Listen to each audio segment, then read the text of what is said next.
They keep everything in this monastery, including the records of the ancient wisdom. What is in these texts that's so valuable? What is in these old texts that makes them so powerful? I want to share with you one of these texts. One of the texts that was edited from our Christian Bible is in this monastery. Now, I'm going to share two of these images with you. We said earlier, to unleash the force of the divine matrix in our lives, first, we have to understand how it works, and the science tells us how it works. Secondly, we must speak the language that the divine matrix recognizes, and science cannot tell us that. That comes from our past, from our culture, from our history, from those who have learned and used this language for thousands of years. So this is what we're doing right now. We're learning what did the great masters say about this language. Because it's the same whether you're talking Buddhist or Hindu or Christian, pre-Christian traditions, they're all telling us that there is a field of energy and that we have the language to use that field. This is an actual page out of the Gospel of Thomas. So we know that this ancient gospel actually existed. And you can see some of the letters. These are Greek letters. You can actually read some of, if you know Greek, you can see some of the Greek letters right here. In the Gospel of Thomas, two very important keys. This was written right around 300 years after the time of Jesus. We've been in the Buddhist monasteries in Tibet, and they're telling us that feeling is the prayer, one. Two, that we must feel as if our prayers have already been answered. Okay, and now we're in an Egyptian monastery with the texts that used to be our tradition before they were edited, and we're going to look at the instructions that tell us how to do that. Gospel of Thomas, verse 106, translated from the Nag Hammadi Library. It says, when you make the two, thought and emotion, one. So the Gospel of Thomas is talking about thought and emotion. It's saying when you make your thought and your emotion one, look at what happens. You will say to the mountain, mountain, move away, and the mountain will move away. Saying that when you can marry your thought and your emotion into one single potent force, that is when you have the power to speak to the world. When you make the two one, the two, thought and emotion, when the two become one in our hearts, we create the feelings in our bodies. And you'll see how to do that in just a minute. Let's go back to the Gospel of Thomas, another verse. Now this is verse 48. It says almost the same thing. This was so important that it was recorded at least 3 different times in the same Gospel. Look at what this says. If the two make peace with each other in this one house. You are the house, you are the temple. If the two make peace with each other in this house, if thought and emotion become one, if they make peace with each other in this house, look what happens. They will say to the mountain, move away, and it will move away. He's telling us again, in a completely different verse, how powerful it is to marry thought and emotion. But they still haven't told us how. How do you do this?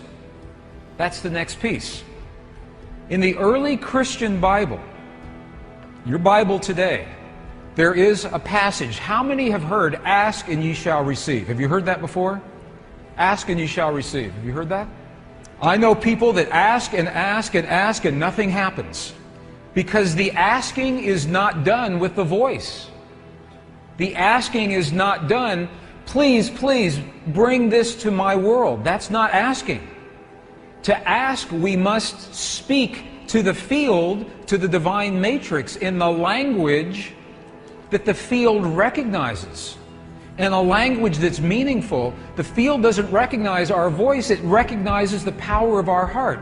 Remember this morning, our heart, we have a feeling, creates electrical waves, magnetic waves. That's the language the field recognizes. So when you create the feeling in your heart as if your prayer is already answered, that creates the electrical and the magnetic waves that bring that answer to you. And you're going to see this in just a moment. Ask and ye shall receive. While we still have this passage in our text, in the Bible that you have today, the King James Version, John 16:23-24, what you have is the condensed version. You have the edited version. The edited version looks like this. This is the edited version. Whatsoever ye ask the Father in my name, he will give it to you. Hitherto have ye asked nothing in my name. Ask and ye shall receive, that your joy may be full. Okay, this is the edited version. This is so amazing to me because they took out the two sentences that tell us how to ask. In the 4th century, when the edits happened, they took those two sentences out. Would you like to see those two original sentences? All things that you ask straightly, directly, from inside my name, you will be given. It says, so far you've not done this, because if we ask with our voice, we have not done this. Now here's the piece that was edited. Here is what was lost. Look at these two very powerful sentences. Ask without hidden motive and be surrounded by your answer. Be enveloped by what you desire, that your gladness be full. Look at what it's saying. It's not saying to speak a word, it's saying to be surrounded, to feel as if.